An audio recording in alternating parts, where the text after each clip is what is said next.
Hello, fellow adventurers. It's Mr. B coming back at you with another behind the scenes tutorial. So this is my character Millie in Millie's Adventures, and so this is a 3D version of the character that I created that I'm working on. And so Millie is a pretend archaeologist. She likes to pretend she's an archaeologist like her father, who used to be a former archaeologist. And what archaeologists do is they study things of the past and history. They study things like fossils or skeleton bones, maybe like dinosaur bones, but they study what you call artifacts that are things from the past to let them know what things were like in the history. And so Millie likes to pretend she's an archaeologist just like her father used to be, and she likes to take his clothes and put them on and pretend that she's an archaeologist like he was. But she likes to discover things and go through and learn things about the past. But Dexter, her friend, who's a monkey, what he did is he built this time machine so they could go back into history. And when they go in history, they learn of different heroes and different people who did great things, especially for God. And so when they learn of these people, what it does is it helps them to deal with whatever their present day situation is, whatever dilemma that they're in. That means whatever thing they're struggling with or going through, they can be able to overcome it.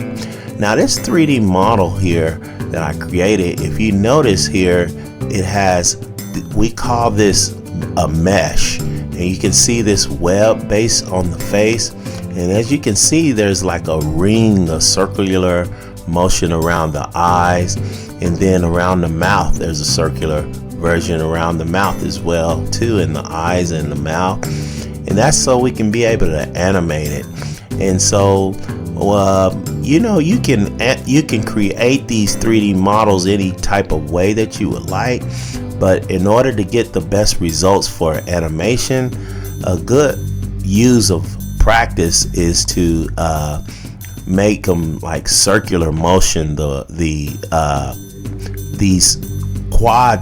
are called quads, these squares. And so see how I can open the mouth up better, and it looks better, it looks more natural, because when you look at the human body, we have muscles that go in a circular motion around our mouth.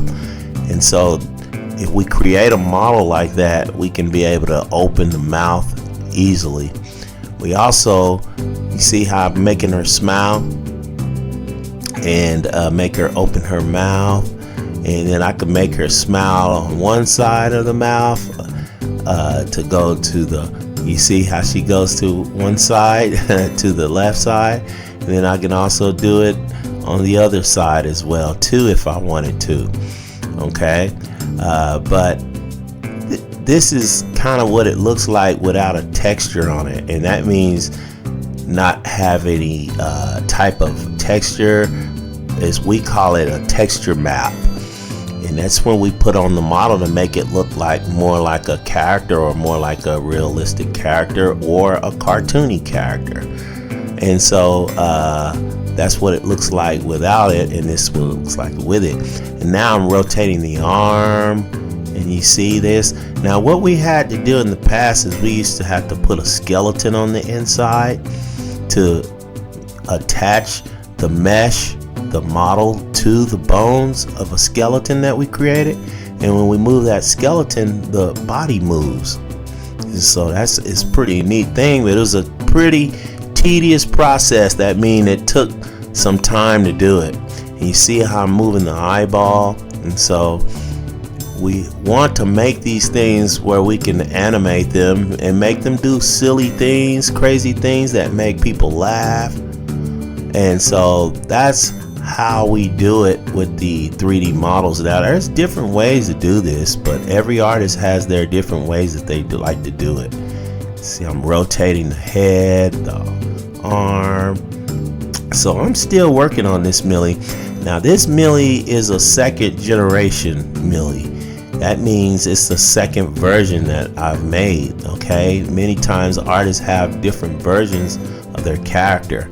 As you can see in the past, this is what my last model looked like when I made Millie and Friends for the first time. But so this is my second version of the Millie, and then I'm going to be creating the rest of her friends, like Dexter and the rest of the characters, and then we'll be going on some adventures and learning some lessons and discovering with Millie as well. So if you have any kids, or you are an artist, you're a young artist that want to know the behind the scenes, how things are made and done, this is a good channel for you to be able to see how things are made and get a free bundle pack. It has some coloring pages of Millie's adventures and the Z Enforcers, and also some content that I hope will teach and empower you and inspire you. Until next time, discover something new.